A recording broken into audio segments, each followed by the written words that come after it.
আজকে গাছে আমরা ডরমেক্স ব্যবহার করব।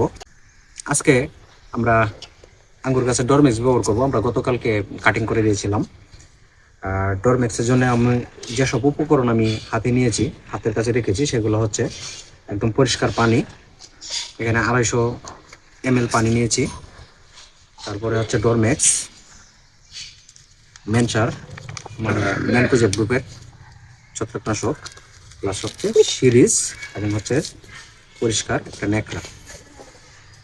এই যে ছত্রাকনাশকটা দিয়ে দিলাম, এটা দেওয়ার পিছনে কারণ হচ্ছে যে এটা ব্লু কালারের, কালারটা যেন নীল থাকে যেসব বাটগুলাতে আমি ব্যবহার করব সেই বাটটা যেন কালারফুল হয় এবং আমার চিনতে সহজ হয় যে এই বাটটাতে আমি ডরমেক্সটা ব্যবহার করেছি। পাশাপাশি ছত্রাকনাশকের কাজটাও হয়ে গেল। সেই উদ্দেশ্যে মূলত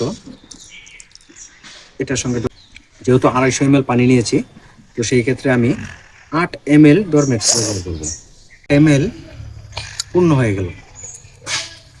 কেউ কেউ বলে থাকেন যে প্রতি লিটার পানিতে 50 ml ডরমেক্স ব্যবহার করার জন্য, কিন্তু আমি যতটুকু জানতে পারছি সেটা হচ্ছে নতুন গাছ হলে আপনি 30 ml এনাফ। তো সেই ক্ষেত্রে আমি 32 ml নিয়ে নিলাম ডরমেক্স। বোতল থেকে আমার প্রয়োজন অনুযায়ী ডরমেক্স আমি ঢেলে নিয়েছি।